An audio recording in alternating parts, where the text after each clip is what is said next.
Hey, Special Olympics family. This is Barbara Oswald, Vice President of Programs for Special Olympics South Carolina. And I'm very excited to come to you today with an event planning series. This is going to be one part of a series of presentations to help you guide you in your Special Olympics event planning. Our first of these series is going to be event planning quick tips, do's and don'ts. And this is going to include 5 best practices for event planning that we've really kind of gathered along the years, many years of planning Special Olympics events. And finally, we'll talk about risk management. So, ways of lowering your stress and your risk when planning Special Olympics events. So, we're going to get started with a top 5 event planning countdown. Number 5 on our list of do's would be to create a planning committee or team. Consider including a variety of individuals, and it's really important to think of who could bring a different set of experience or expertise or access to your event planning. Also, really consider including some athletes and youth leaders as a part of your event planning committee. Remember that being a part of a team is all about the Special Olympics experience. So, having a team to plan these events not only eases your burden, it also can create a really fun opportunity to connect with folks. Number 4, do consider these things when it's time to start scheduling your event and selecting your location. If your event is going to take place at a school, which many of our Special Olympics events do take place on a campus of a school, you really have to look not only at that school calendar, but also at the school district calendar. In particular, so many of our events are either in the fall or the spring, and both of those seasons often have student testing that's going on at those schools, and you absolutely will have to work around that. Think of any other events that are going to be in the area at that time. Another event can really dilute your pool of volunteers or community support that you could pull in. Consider your target audience. Are you only looking at involving athletes from your community? Are you looking at other schools within a district? If you're looking outside your school district, then you've got other calendars that you're going to have to look at. So, really make sure that who it is that you're wanting to come to your event is going to be available on those dates.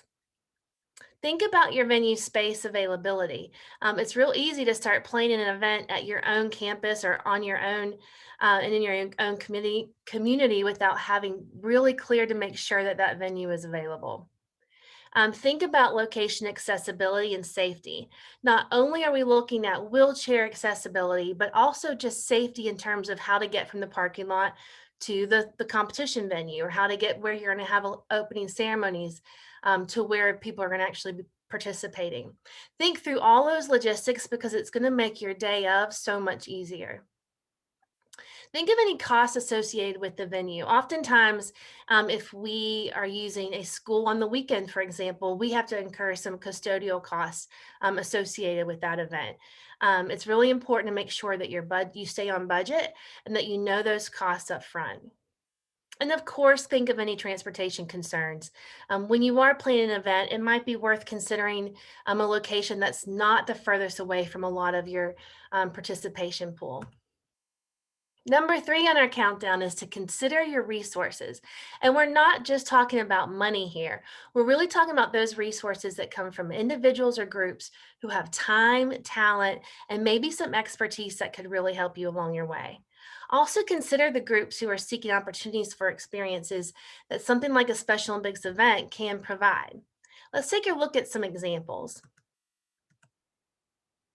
Think about your athletic departments or sports groups that are available either within your school, your district, or your community.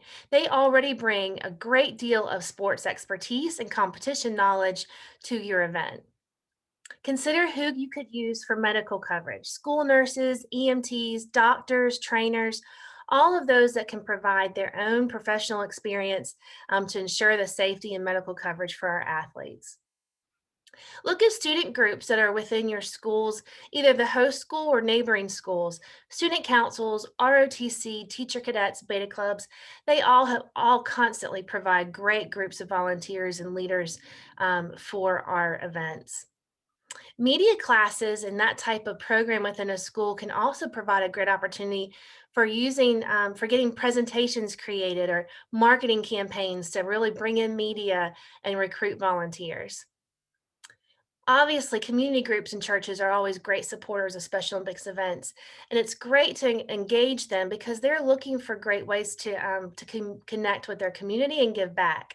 So, might as well use them because they're a great resource for our event planning. Vocational and tech classes in school districts or in different programs can be a great resource when you need things like props to be built for an opening ceremonies. Maybe you need staging to be developed, or even assistive technology for some of our athletes who require that. Marketing groups for recruiting volunteers, sponsors, and fans. Oftentimes, there's either community associations or student groups that are looking for opportunities to use their marketing skills and kind of sharpen those tools in a way that's going to be make a positive impact in the community. They can be great resources for us to get our word out. Law enforcement agencies provide some fantastic event coordinators and volunteers across our state. Make sure to tap into them because they are a huge resource. Local businesses, obviously for financial support, but also maybe think about them for in-kind donations. Is there a local business that could to donate bottles of water or food or provide a grill to be able to grill for your Olympic town? There's lots of ways to tap into your community and use their resources for your event. Number two on our countdown list is to create a plan for inclement weather. We always joke at the state office that if we don't have a rain plan, it's sure to rain. But if we do have a really good rain plan, we're guaranteed great weather. Well, of course, there is no guarantee. But the point is that we have to be prepared for all types of situations, including inclement weather. And really, there's three different options that you have here. One, if you have a gym or a multi-purpose space indoors, your plan can be to relocate your event inside. Obviously, you would have to have enough space to accommodate your entire event. You may have to adapt some of your sporting events, but if that can be done, that's a great option for a rain plan. A second option is to go ahead and set a different rain date. This is an option that a lot of schools and community groups take on. They go ahead and set two or three different dates for their event and allow all of their participants to know that so they can be prepared. If it's going to be raining on our first date, we're automatically going to move to our second option. And finally, and certainly not the best option, sometimes we can't have a rain date. Sometimes we don't have an option for relocating indoors and we must cancel. But now that we have really entered this virtual world, we might want to consider opportunities to still connect with our teams and our groups virtually. Whether you're using Google Meets or a Zoom application, maybe there's an opportunity for even some adapted sports competition back and forth. So really get creative and make sure those connections are able to continue. Number one on our countdown is to establish a timeline.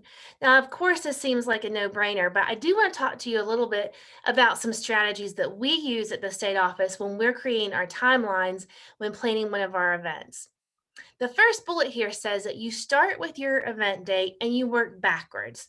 Now, what does that mean? Well, if I have an event date of April 26th, I'm going to look at how many weeks in advance to that date that I really need to get registration turned into me so that I have all the information I know to do heating, to recruit all the volunteers, to make sure that all the venues will know exactly what they're going to need in terms of equipment and setup.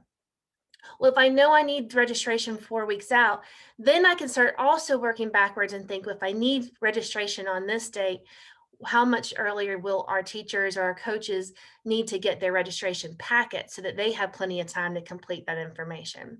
So every little bit of our piece of our event can really work backwards from that end date, knowing and predicting what type of time frames we need to complete each task.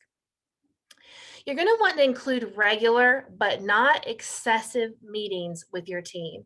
So, the idea here is that you don't want to over meet. We know that that's not the most efficient use of anybody's time, but you really want to use a nice schedule of meetings to keep everybody on track and that everybody can kind of agree with on your team. Timelines should include task listings with details on who is responsible for each little detail and logistic, along with deadlines. And this really can serve as your meeting agenda. So every time your team meets, they're able to look at this chart or this list and make sure that everybody is accountable and on track for getting all the different details in place. Finally, we're going to talk a little bit about lowering your risk and even your stress for event planning.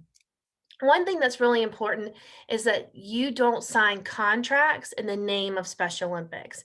There's only a few individuals from the Special Olympics State Office who are authorized to sign contracts in the name of Special Olympics. So you always want to make sure to reduce your liability and your risk by not signing those contracts.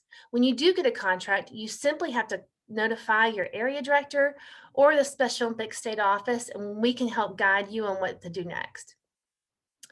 Another important thing to remember is to not use inflatables. Inflatables are super fun. They're oftentimes a really neat aesthetic for an Olympic town, but they are not covered under Special Olympics insurance. Inflatables are known for not being sanitized very often. So oftentimes they're a big risk for staph infections and other skin infections. And that's the reason why they are not covered under the Special Olympics insurance. Another interesting aspect that's really becoming very popular, but we recommend that you avoid drones. There's a lot of specifications on who can operate drones and how that can still be permissible and fall under Special Olympics insurance.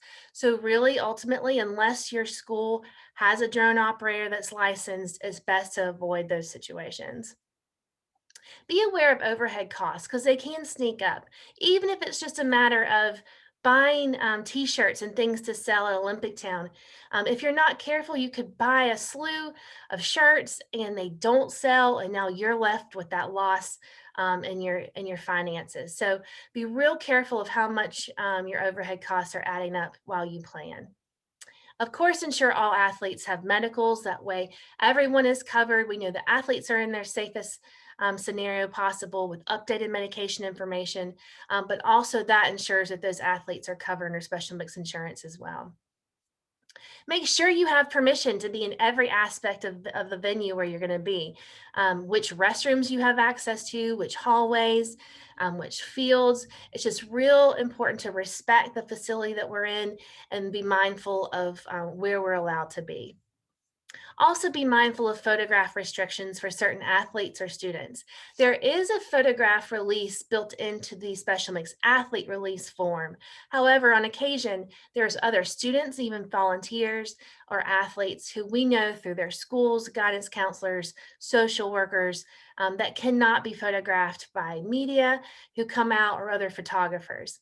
We've seen some really, really cool ways that people have very discreetly identified these students for those photographers. Even something as simple as a bright yellow smiley face sticker on their name tag that a photographer can really be looking for to make sure that he has permission or does not have permission to photograph certain individuals. Create a crisis and evacuation plan. In this day and age, we all know that we have to be prepared for a variety of crises that could take place, including weather situations, power outages, even intruders.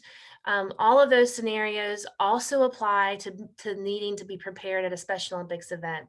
Make sure the leaders of that event, your coaches, the coordinators, there's plenty of people there who are aware of what that crisis or evacuation plan should be, just in case something should happen. Of course, ensure that there's medical coverage. It's easy to plan an entire event, a bocce tournament, for example, and forget that there needs to be some sort of medical coverage there. If it's a low risk sport, maybe it's just a matter of having someone there available for triage. You know, a first aid kit's available. We have someone that's designated for medical coverage, hopefully with some CPR and first responder type of background, who can really help in case an athlete or a partner would get hurt or injured. And then, of course, practice protective behaviors for athlete safety and also for your safety. Any of our Class A volunteers should have gone through protective behaviors training online through Special Olympics. But we also just want to be mindful of reducing those risks. So, really insist on people not going one on one with an athlete outside of the crowd. We have to be careful of bathroom practices and having somebody in there at some point to make sure that the things are safe and everybody is covered constantly. Well, we thank you for participating in our event planning series. We're excited to see the events that you plan in the future. And thank you so much for your support of Special Olympics South Carolina.